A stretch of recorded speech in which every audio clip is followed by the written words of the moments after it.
سورہ حج میں اللہ رب العزت نے آیت نمبر 37 میں کہ لن ینال اللہ لحومها ولا دماؤها ولکن ینالہ التقوی منکم، رب کائنات ان ساری چیزوں سے بے نیاز ہے کہ اس کی بارگاہ میں ان کا گوشت وہ اللہ خون نہیں الصمد ہے، بے نیاز ہے، ولیکن ینالہ التقوی منکم، اس تک پہنچنے والی چیز کیا مطلب؟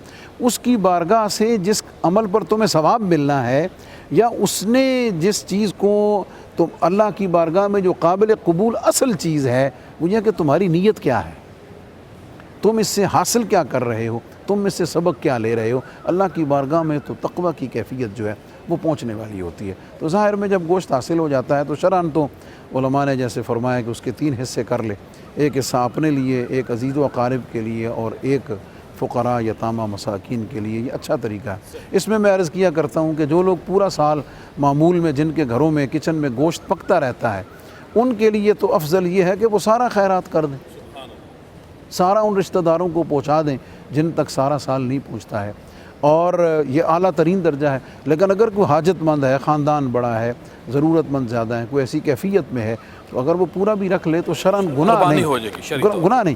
لیکن جیسے ہم بات کرتے ہیں نا کہ اس کی روح اور بات اسپرٹ تقوی کیا کی ہے۔ تقوی کی اصل کیا ہے، وہ یہ ہے کہ بھئی مولا ان صلاتی و نسکی و محیای و مماتی للہ رب العالمین، مولا سب کچھ ہے ہی تیرا اور تیرے لیے ہے، تو تیری بارگاہ میں مولا۔ اللہ اکبر۔ جی علامہ صاحب، حج سے جو ہمیں روح ملتی ہے، ایک تو قربانی کی بات ہو گئی، اور حج سے جو اتحاد اتفاق ملنا تھا، جہاں ہم حج کے موقع پہ دیکھ رہے ہیں کہ کوئی تفریق نہیں، نہ کالا، نہ گورا، نہ عربی، نہ عجمی، امت مسلمان کی تمام جو قوت ہے وہاں ماشاءاللہ اکٹھی ہے۔ اور میں اس پہ بڑے عرصے سے کہہ رہا ہوں کہ کاش حج کے موقع کے اوپر ہمارے حکمران وہاں اکٹھے ہوں، امت مسلمان کے حکمران اکٹھے ہوں، وہاں سے ایک چارٹر آف ڈیمانڈ جاری کیا جائے لوگوں کو کہ یہ آپ نے کام چھوڑنے ہیں، یہ کرنے ہیں۔ حضور والا اگر 50 سالہ کوئی ہمارا لایا عمل بنے نا، اور یہ اسلامی ممالک حکمران بنائیں، تو پھر مسائل کا حل ہے، وہ اتحاد اتفاق، وہ رسم سی، معاذ اللہ، ویری سوری، کیا کہیں گے آپ؟ یہاں تو بڑی تکلیف دہ عمل یہ ہے کہ وقوف عرفہ تو ہوتا ہے، لیکن وقوف عرفہ کی روح کو باہر نکال کے رکھ دیا جاتا ہے۔ آپ یہاں دیکھیے کہ رسالت امام علیہ السلام نے وقوف عرفہ کے دوران جو خطبہ ارشاد فرمایا تھا، اس خطبہ کہاں چلا گیا؟ ہم نے اس کو معاذ اللہ بطور رسم تو کر لیا، رکن تو ہم نے ادا کر لیا، وقوف کر لیا، عصر سے مغرب تک۔ جب میں حج پر گیا، فرض ادا کر لیے جی، میں نے ایک تو حج کر یہ تو لیا اب تو ایسی افراتفری پڑی ہے کہ میں نے خود آنکھوں سے دیکھا، بجائے عصر سے مغرب تک باہر نکلنے کے اندر بیٹھے موبائل چلا رہے ہیں اور وہ دیکھ رہے ہیں۔ میں سمجھتا ہوں کہ سب سے بنیادی چیز جو ہے وقوف عرفہ کے دن جو میرے کریم آقا علیہ السلام نے خطبہ ارشاد فرمایا تھا، اصل میں وہ سپرٹ تھی حج کی، اس سپرٹ کو ہم نے سائڈ پہ کر دیا، سیٹ اسائڈ کیا۔ اس سپرٹ کو دیکھنا چاہیے کہ آپ نے پیغام کیا دیا، اس پیغام کو ہم نے فراموش کیا۔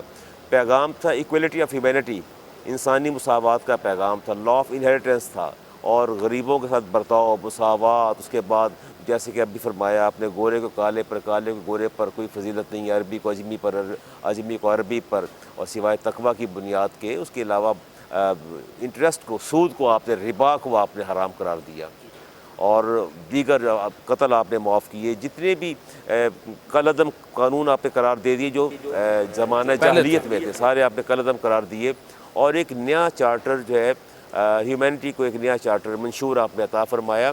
ہم نے اسی منشور کو قیامت تک کے لیے دیا، اسی منشور کو ہم نے سیٹ اسائڈ کیا، اسی کو ہم نے صرف نظر کیا۔ ہم قیام مزدلفہ بھی کر لیتے ہیں، اور مینا کا قیام بھی کرتے ہیں، اور وقوف عرفات بھی کر لیتے ہیں، لیکن وہ خطبے کو ہم نے بھلا دیا جس پر ہمیں عمل پیرا ہونا تھا بنیادی طور پر۔ اب پھر دوبارہ ان چیزوں کی احیاء کی ضرورت ہے، اور حاجی جو وہاں جاتا ہے، اور جو یہاں بھی موجود لوگ دنیا میں کسی بھی کونے میں موجود ہیں، انہیں اس چارٹر کو دیکھنا چاہیے کہ میں نے انہیریٹنس کے جو لا ہیں، وراثت کا قانون، اور پھر عورتوں کے حقوق ہیں، غلاموں کے حقوق ہیں، ملازموں کے حقوق ہیں، وہ سارے رائٹس کہاں چلے گئے؟ اس کو تو ہم نے اس کی تو ہم پرواہ نہیں کرتے۔ وہاں جا کے بھی ہماری رغبت ختم نہیں ہوتی ہے۔ تو حج کا بھی یہ VIP حج ہے، یہ اتنے لاکھ کا، اتنے لاکھ کا، تو کیسی مساوات ہے؟ مجھے تو مساوات سمجھ نہیں آتی. لباس میں مساوات نظر آئے گی, قیام مزدلفہ میں مساوات ہے, عرفات میں مساوات ہے, یعنی وہ سارے عمل اکٹھے کر رہے ہوں گے, لیکن وہاں بھی وہ لوگ اپنے جداگانہ تشخص کو برقرار رکھتے ہیں. ایک امیر اور غریب کا فرق جو ہے وہ ذہنوں کے اندر موجود رہتا ہے, اس کو ایلیمینیٹ کرنا ہے, اس کو ہمیں ختم کرنا چاہیے.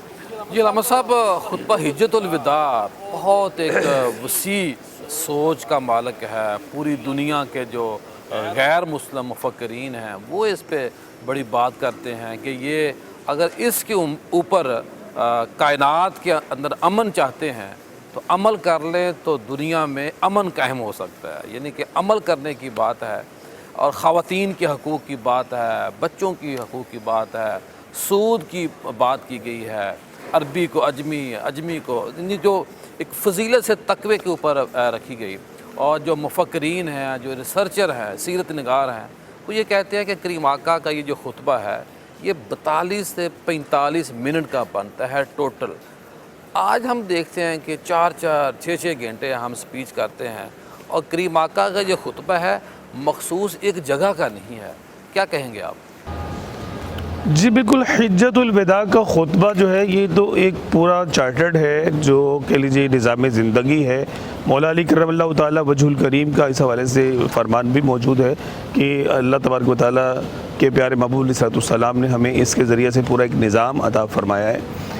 632 سنِ عیسوی بنتا ہے حجت الوداع کا جو موقع ہے, اور حضور علیہ السلام نے جب یہ خطبہ ارشاد فرمایا, حضرت عبداللہ ابن عمر رضی اللہ تعالیٰ عنہما ارشاد فرماتے ہیں کہ سب اس طرح انہماک کے ساتھ سن رہے تھے کہ پیارے آقا صلی اللہ علیہ وسلم ارشاد فرما رہے تھے, اور لوگوں کی آنکھوں سے آنسو جاری تھے کہ پیارے آقا صلی اللہ علیہ وسلم کی لبھائے مبارکہ سے اس طرح کے الفاظ بھی جو ہے وہ پھول بن کے جھڑے کہ ممکن ہے کہ ہم آنے والے سالوں میں پھر کبھی یہاں پہ اکٹھے نہیں ہو سکیں گے.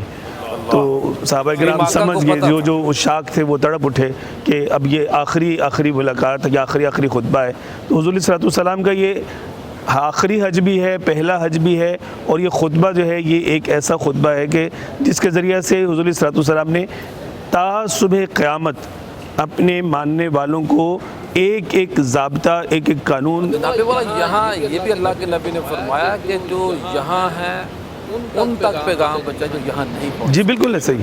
اس میں بالکل واضح الفاظ کے ساتھ یہ بھی فرمایا کہ ممکن ہے کہ وہ تم سے بہتر اس کو یاد رکھے اور اس کو بہتر طور پہ آگے. تو حضور صلی اللہ علیہ وسلم یقیناً یہ جانتے تھے کہ اللہ تعالیٰ نے دین اسلام کو غلبہ عطا فرمانا ہے, اور یقیناً ہے کہ یہ اسلام کا اعجاز ہے. حدیث طیبات میں اس حوالے سے وضاحت موجود ہے کہ اللہ تبارک و تعالیٰ پیارے آقا صلی اللہ علیہ وسلم نے فرمایا کہ میرے دین کو اللہ تعالیٰ ایک ٹاٹ کا جو خیمہ ہے, ایک کچا جو گھروندہ ہے, ہر اس جگہ تک جو ہے وہ اللہ تبارک و تعالیٰ دین اسلام کو پہنچائے گا. تو اس کے ذریعے سے آپ دیکھیے کہ پیارے آقا صلی اللہ علیہ وسلم ہمیں ملازمین کے ساتھ, غلاموں کے ساتھ, عورتوں کے ساتھ جو رواداری ہے, ان کے حقوق کی ادائیگی, اس کا حکم فرما رہے ہیں. اور یہاں پہ صورتحال یہ ہے, جیسے مجھ سے پہلے مفتی صاحب بھی ارشاد فرما رہے تھے, ڈاکٹر صاحب بھی ارشاد فرما رہے تھے کہ حج کرنے کے لیے چلے جاتے ہیں اور یہ نہیں پتا کہ ہم نے بہنوں کو وراثت بھی دینی ہے. اس نبی صلی اللہ علیہ وسلم کا حکم جو اسی میدان میں, اسی سرزمین پر کھڑے ہو کر آپ نے ارشاد فرمایا ہوا, قرآن کے جو احکامات ہیں, حضور صلی اللہ علیہ وسلم نے واضح فرمایا کہ میں تمہارے اندر 2 بھاری چیزیں چھوڑے جا رہا ہوں. یہ وہی تو جگہ ہے جہاں پر آپ نے یہ حق نہیں دیا جا رہا جس کو حق دینے کا قرآن کہہ رہا ہے. جی بالکل ایسے ہی. تو میں وہ 2 بھاری چیزیں جو چھوڑے جا رہا ہوں ان کو ساتھ ہمارا تمسک کتنا ہے. آج دیکھیے کہ قرآن جو ہے وہ ہم نے ایک ریشمی جزدان میں اس کو لپیٹ پہ گھر میں بس برکت کے لیے رکھ دیا ہے. آج مطلب مقدس اوراق کو آپ جو اکٹھے کرنے والے لوگ ہیں ان سے اس کی توہین کا جو معاملہ ہے وہ سنے تو رونگٹے کھڑے ہو جاتے ہیں کہ لوگ رمضان آتا ہے تو گھروں سے قرآن نکال کے جو ہے وہ ٹین لگے ہوتے ہیں مقدس اوراق ڈالنے والے, اس میں ڈال دیتے ہیں اور وہ پارینہ اوراق ہوتے ہیں, تو مطلب اس کو کسی نے چھوا تک بھی نہیں ہوتا. ایسی صورتحال بھی دیکھنے میں آتی ہے. تو وہ جو ایک ضبط اور ایک نظم جو حضور صلی اللہ علیہ وسلم نے خطبہ حجت الوداع کے ہماری بیٹیوں کی جب شادی ہوتی ہے تو قرآن کے نیچے سے گزارا جاتا ہے. جی 21-22-25 سال کی بیٹی ہو گئی, آپ نے اس کو قرآن پڑھنے کا نہیں کہا, تو اب نیچے سے گزارنے سے کیا ہوگا؟ اصل تو یہ وجہ ہونی چاہیے, برکت اس میں ہے کہ آپ اپنی بیٹی کو قرآن پڑھائیں سکھائیں اور سارے معاملہ اس کی شادی سے پہلے سمجھائیں. جیسے وہ رہ گئی رسم ازاں روح بلالی نہ رہی. اصل چیز یہ دیکھیں عبادات بھی ہیں نا، طاعات بھی ہیں، چاہے وہ حج ہے چاہے وہ قربانی ہے، بڑی تفصیل سے ہم نے بات کی ہے. ہم نے بس اس کو ایک ذاتی نجات کا سامان کے طور پر سمجھ لیا ہے. حالانکہ اسلام کا جو کہہ لیجیے کہ مطمع نظر یا مقصد عبادات سے یہ نہیں ہے. حج کی اتنی بڑی پریکٹس ہے، جمعہ کی اتنی بڑی، نماز باجماعت کی اتنی بڑی پریکٹس ہے، اس کے ساتھ جڑے ہوئے جو انسانی مسالے ہیں، انسانی کہہ لیجیے کہ معاشرتی معاملات ہیں، ضوابط ہیں، ان کو تو ہم نے نظر انداز کر دیا ہے.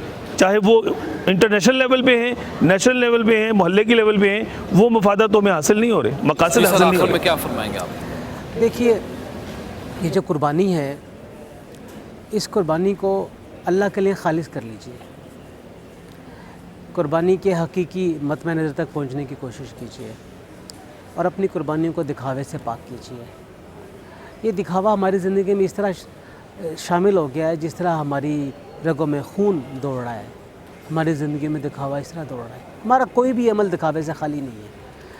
تو قربانی جس طریقے سے اللہ وحدہ لا شریک حقیقی قربانی کو اپنی بارگاہ میں قبول کرتا ہے، اسی طریقے سے ہمیں اپنی حقیقی قربانیوں کو اللہ کی بارگاہ میں پیش کرنا ہے. اور یہ بات ذہن میں رکھنی ہے کہ اللہ تعالیٰ کے ہاں عید کے ان 3 دنوں میں جانور کے خون بہا سے زیادہ کوئی اور عمل پسندیدہ نہیں ہے. اس لیے قربانی کی طرف خاص توجہ دی جائے. جی علامہ صاحب کیا فرمائیں گے؟ کریم آقا نے فرمایا کہ میں قرآن دے کے جا رہا ہوں اور آل رسول دے کے جا رہا ہوں، اپنی آل دے کے، ان کو تھامنا ہے، ان کا ساتھ دینا ہے. کیا فرمائیں گے آپ؟ جی بالکل جی. آج کے دور میں اور آج کے حالات میں تو امت کی وحدت قرآن، اہل بیت، حضور کے صحابہ رضوان اللہ تعالیٰ علیہم اجمعین، ان کے ساتھ جڑنے میں ہے، ان کی محبت اور اتباع میں ہے. اور یہی وہ ہستیاں ہیں کہ ایک تسلسل کے ساتھ دین کی بنا اور دین کی اصل، وہ قرآن مجید ہوں، وہ حدیث ہوں، وہ شاعر اسلام ہوں، وہ ارکان اسلام ہوں، وہ آج اگر 1450 سال بعد امت میں موجود ہیں تو اس تاریخی تسلسل کو قائم رکھنے کی صورت میں ہی ان کے درمیان موجود ہیں. اور پیغام میں یہ عرض کرنا چاہوں گا کہ قربانی بہت اہم ترین عبادت ہے، لیکن جو بھی حضرات قربانی کرنے والے ہیں گلی محلوں میں، گھروں میں، تو وہ صفائی کا جو ساتھ ایلیمنٹ ہے اس کو ضرور اپنے پیش نظر رکھیں. اور حکومت نے اس میں کوئی شک نہیں کہ اس کے لیے بڑا اچھا میکنزم بنایا ہوا ہے، لیکن ان تک وہ ساری چیزیں حکومت کا ساتھ ہم نے دینا ہے. جی ہاں، ساتھ ہم نے دینا ہے. ان کو اطلاع دے کر وہ اس کے جو فضلات ہیں یا باقی چیزیں ہیں اس کو ہم نے ان تک یا متعلقہ پہنچانا جگہ پہ تک ہے، یا جو انہوں نے اسپیسیفک پلیس بنائی ہوئی ہے وہاں تک پہنچا دینا. تو گھر کے اندر کو بھی صاف کیا ہے تو باہر گلی محلہ جو ہے وہ بھی سب کا کرتا ہے، اس کو بھی صاف. بہت شکریہ، بڑی مہربانی. میں اپنے چاروں مہمانوں کا شکریہ ادا کرتا ہوں کہ آپ نے کرم فرمایا، مہربانی فرمائی اور حج کی جو اسپیشل ٹرانسمیشن ہے اس کا آپ حصہ بنے. یہ میری اور آپ کی خوش بختی ہے کہ ہم نے نیکی کی بات کی ہے، خیر کی بات کی ہے. اور اقبال نے کہا تھا اپنی ملت پر قیاس اقوام مغرب سے نہ کر، خاص ہے ترکیب میں قوم رسول ہاشمی. اور اقبال نے کہا تھا آگے ان کی جمعیت کا ہے ملک و نسب پر انحصار، ان کی جمعیت کا ہے ملک و نسب پر انحصار، قوت مذہب سے ہے مستحکم ہے جمعیت تیری. یعنی کہ بات امت کی ہو رہی ہے، ٹائم شارٹ ہے. اور آگے اقبال نے کہا تھا دامن دین ہاتھ سے چھوٹا تو جمعیت کہاں، دامن دین ہاتھ سے چھوٹا تو جمعیت کہاں، اور جمعیت ہوئی رخصت تو ملت بھی گئی، اور جمعیت ہوئی رخصت تو ملت بھی گئی. اور اقبال نے پھر ایک اور بہت پیارا شعر ہمارے لیے کہا بتانے رنگ و خون کو توڑ کر ملت میں گم ہو جا، بتانے رنگ و خون کو توڑ کر ملت میں گم ہو جا، تو نہ رانی ہے باقی نہ ایرانی نہ افغانی. خواتین و حضرات، حج کی اسپیشل ٹرانسمیشن کے ساتھ آپ سے ملاقات رہی. اللہ پاک سے دعا ہے کہ آپ کا سننا ہمارا سنانا اپنی بارگاہ میں قبول فرمائے. پروگرام کے آخر میں جو ہمارے ادارے کے چیئرمین ہیں اورنگزیب چودھری صاحب، ان کو میں خراج تحسین پیش کرتا ہوں کہ انہوں نے یہ ماشاءاللہ اسپیشل ہمیں اجازت دی، اور اس حج کی ٹرانسمیشن کی وجہ اورنگزیب چودھری صاحب ہیں، ان کی بڑی محبت ہے، دین سے، صحابہ سے، اہل بیت سے ٹوٹ کر وہ پیار کرتے ہیں، اور دینی پروگراموں کو وہ خصوصی اہمیت دیتے ہیں۔ وہ مجھے اکثر کہتے ہیں کہ میں کوئی اور پروگرام دیکھوں یا نہ دیکھوں، آپ کا جو مذہبی پروگرام ہے میں ضرور دیکھتا ہوں۔ انشاءاللہ اللہ سے دعا ہے کہ ایک وقت آئے گا میرا اور آپ کا پاکستان اس سے زیادہ آگے بڑھے گا، ترقی کرے گا، خوشحالی ہوگی۔ انشاءاللہ دعاؤں کی درخواست ہے۔ السلام علیکم۔